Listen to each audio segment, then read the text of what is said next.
कालिदास के नाटकों में उस समय की जो व्यवस्था थी, उस समय रंगमंच पर जो प्रस्तुत किया जाता था उसमें टेक्निकल चीजें देखने को बहुत अच्छी तरीके से मिली। इसमें राजा है, कई कैरेक्टर है। तो राजा अग्निमित्र और मालविका के प्रेम की इसमें चर्चा हो रही है। अब आपको लग रहा होगा राजा अग्निमित्र कौन है और इस नाटक का नाम मालविकाग्निमित्रम क्यों पड़ा। मालविकाग्निमित्रम इसलिए पड़ा क्योंकि मालविका है नाटक की नायिका, जिसे कि आप आज की डेट में हीरोइन कह सकते हैं। भले ही वो राजा पहले से शादीशुदा है, उनकी रानी है, सबका नाम मैं बताऊंगी, लेकिन अग्निमित्र राजा का नाम है और मालविका है। दोनों की प्रेम कहानी की वजह से इन दोनों का संधि विच्छेद करके इसका नाम बनाया गया मालविकाग्निमित्रम। मालविकाग्निमित्रम में अब मालविका का परिचय इसमें नाटक में, जब कालिदास ने लिखी है पुस्तक काल्पनिक रचना, उसमें ये बताया है कि मालविका जो है वो अग्निमित्र के दरबार में एक दासी के रूप में है, जहाँ पे ऑलरेडी पहले से रानी है। लेकिन उसके इंट्रोडक्शन के बारे में ये कहा जाता है कि वो विदर्भ की राजकुमारी थी और अग्निमित्र शुंग वंश के राजा माने जाते हैं और उनका संबंध विदिशा से था। तो इस तरह से छोटी छोटी चीजें एग्जाम में पूछी जाती है।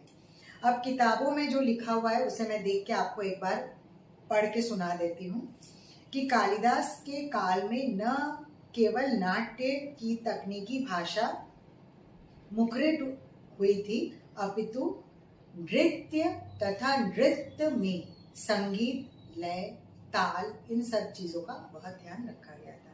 मतलब शुद्ध नृत्य जिसमें अभिनय बिल्कुल नहीं है और नृत्य जिसमें अभिनय है। चूंकि ये नाटक है तो इसमें नृत्य पर ये ज्यादातर बेस्ड है, जिसमें मालविका का नृत्य सबसे ज्यादा इम्पोर्टेंट है।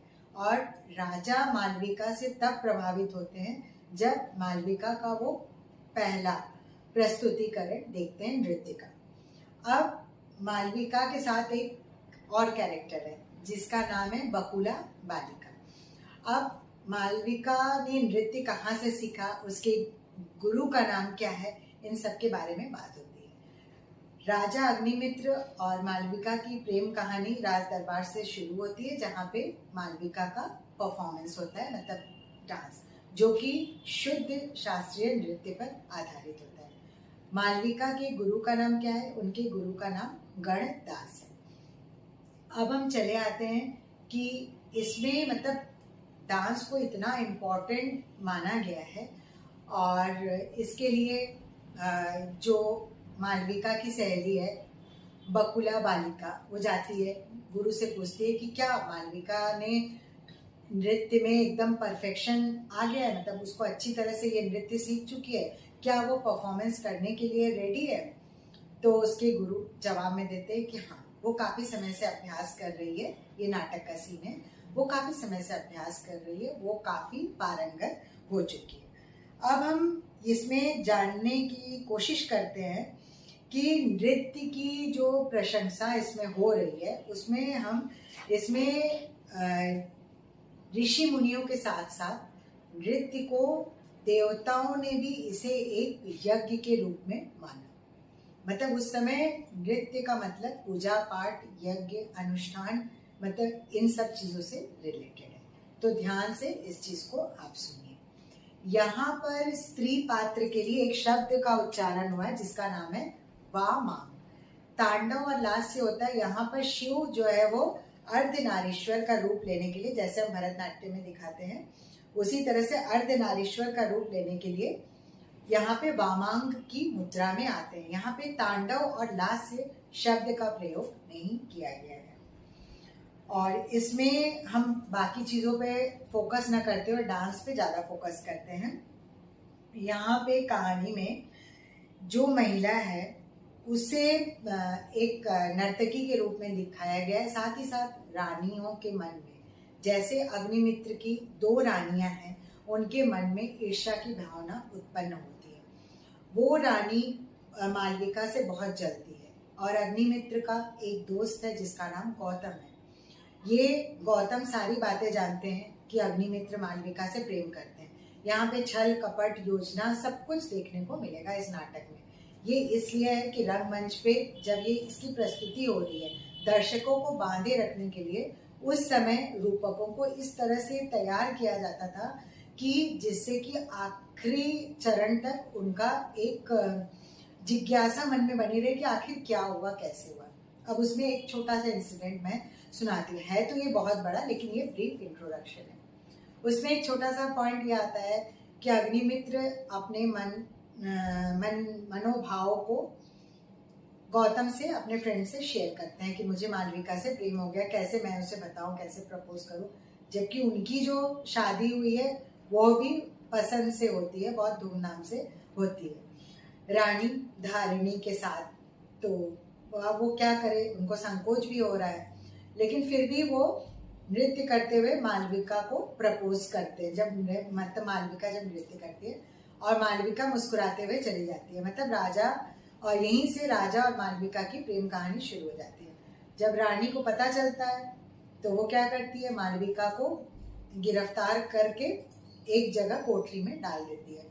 उस समय जेल को कोठरी कहा जाता था और चारों ओर से बंद। अब राजा बहुत परेशान, क्या करे, कैसे निकाले उसे। और रानी सैनिकों को आदेश देती है कि उनकी जो मुद्रिका यानी अंगूठी के बारे में बात होती है कि जब तक उनकी जो मुद्रिका है उसका मोहर नहीं लगेगा तब तक मालविका को मुक्त न किया जाए। अब राजा बहुत परेशान हो जाते हैं, रानी से कुछ बोल भी नहीं पाते हैं, प्रेम संबंध है भी, उसे वो छुपाना भी चाहते हैं। तो वो और गौतम मिलके एक योजना बनाते हैं जिसमें वो राजवैद्य को बुलाते हैं और राजा क्या करते हैं कि सांप के काटने का अभिनय करते हैं। जैसे ही वो ऐसे अभिनय करते हैं बेहोश होकर गिर जाते हैं। ये देख के रानी बहुत डर जाती हैं और उस समय चारों तरफ अफरा तफरी मच जाती है, सैनिक बहुत घबरा जाते हैं। इसी बीच में चालाकी से गौतम और सैनिकों के द्वारा रानी की अंगूठी ले ली जाती है। मतलब यहाँ छल कपट योजना धीरे से मोहर लगा के मालविका को मुक्त करा लिया जाता है। फिर ये कहानी आगे बढ़ती है। तो यहाँ पे इनकी जो लव स्टोरी है उसको इंटरेस्टिंग बनाने के लिए काफी चीजों का ध्यान रखा गया है। अब इसमें कुछ कैरेक्टरों के नाम है जो कि मैं आपको बताने जा रही हूँ, जो एग्जाम में पूछे जाते हैं। तो आप पेपर ले लीजिए और उसको नोट कर लीजिए। मालविकाग्निमित्रम में एक नृत्य प्रतियोगिता के बारे में बात की गई है जिसका नाम लिख लीजिए, कांचुकी नृत्य प्रतियोगिता। यहाँ पर नाटक के पहले अंक में जो मालविका के गुरु जी हैं गणदास और हरदत्त, एक जो दूसरे नाटकों के गुरु हैं, मतलब जो सिखाने वाले गुरु जी हैं, उनके बीच में नाटक के पहले अंक में राज्य में दोनों के बीच में एक प्रतिस्पर्धा का आयोजन कराया जाता है जिसमें ये देखा जाता है कि किनका प्रदर्शन सर्वश्रेष्ठ है। इसमें पहले अंक में जैसे कि मैंने बताया कि राजा भोग विलास में व्याप्त है। उसके बाद जब दूसरा तीसरा अंक आता है, तीसरे अंक में जब हम चले आते हैं तो कुछ और पॉइंट आप नोट कर लीजिए। इसमें रानी के साथ साथ तीन कैरेक्टर का और उल्लेख किया गया जिनका नाम है कौशिकी। हाँ, इनको भी, इनके बारे में भी बताया गया है। इसके अलावा राजा की 2 पत्नियों का उल्लेख है, धारिणी और इरावती। इसके अलावा कुछ और दासियों का उल्लेख है जिनका नाम है समहितिका और मधुकारिका। ये सब एक समय आता है जब गौतम और ये सब लोग एक जगह पे एकत्र होते हैं। एकत्र होने के बाद और इनके मन में इरावती और ये सब लोग आते हैं और सबको ये पता चल जाता है कि राजा के मन में ये मालविका के लिए प्रेम है। रानियां उनको सलाह देती हैं लेकिन राजा मानने वालों में से नहीं रहते। वो ऐसे प्रेम में डूब चुके थे कि उनको बाकी चीजों से कोई मतलब नहीं था। अब इसमें जो 2 अंक 2 में है, उसमें नाटक के बीच में प्रतिस्पर्धा का आयोजन होता है क्योंकि संस्कृत नाटकों को अंकों में विभाजित करके प्रदर्शित किया जाता था। तो अब इसमें गौतम एक योजना बनाते हैं जो कि राजा के मित्र हैं। वो गणदास के साथ मिलकर मालविका के नृत्य की योजना बनाते हैं। इसमें राजा फिर वही स्थिति आ जाती है, उसका नृत्य देखते मंत्रमुग्ध हो जाते हैं। और इसमें ये जो राजा रानी की स्टोरी चल रही है, इसमें चौथे और 5वें मतलब कुल 5 अंकों में ये नाटक शेष हो जाता है। ये नेट के एग्जाम में पूछा जाता है कि मालविकाग्निमित्रम कितने भागों में विभाजित है, तो इसका आंसर होगा 5। अब चौथे में क्या है, रानी धारिणी को पता है कि राजा के मन में मालविका के लिए क्या है, ठीक है। और ये सारी चीजें अपने जो मैंने बताया था वो सस्पेंस इसलिए मैंने बना के रखा कि आप जानने की कोशिश तो करिए कि चौथे अंक में क्या है। वो जो जेल वाली मतलब कोठरी वाली जो योजना थी और रानी का मुहर लगाना, ये सारे चौथे अंक में इसमें बताया गया है। चौथे अंक में बताने के बाद फिर बाद में सारी चीजों को धीरे धीरे एक रोचक मोड़ पे लाके कहानी वैसी ही चलती है, उसको दर्शकों को बांधे रखने के लिए थोड़ा सस्पेंस क्रिएट करके आगे बढ़ाया जाता है और 5 अंकों में जाके इस नाटक को समाप्त कर दिया जाता है। अब इसमें अशोक के पेड़ का उल्लेख है, फूलों का खिलना है, उसके बाद वसंत उत्सव का है उल्लेख, साथ में कुछ और चीजें इंपॉर्टेंट है जैसे नृत्य में जो आजकल हम लोग बोलते हैं संगीत, लय, ताल, गीत और प्रस्तुतिकरण, इसमें अंग संचालन कैसे है। यहाँ पे कालिदास के नाटकों में नृत्य में जो अंग संचालन दिखाया गया है वो नाट्य शास्त्र के सारे नियमों का पालन करते हुए नहीं दिखे, मतलब उसमें कुछ चीजों में मतभेद दर्शाया गया है, जिसमें बताया गया है कि हाँ उसमें आंगिक अभिनय पे बल तो दिया गया है, लेकिन सारे आंगिक अभिनय नाट्य शास्त्र के आंगिक अभिनय से नहीं मिलते जुलते हैं।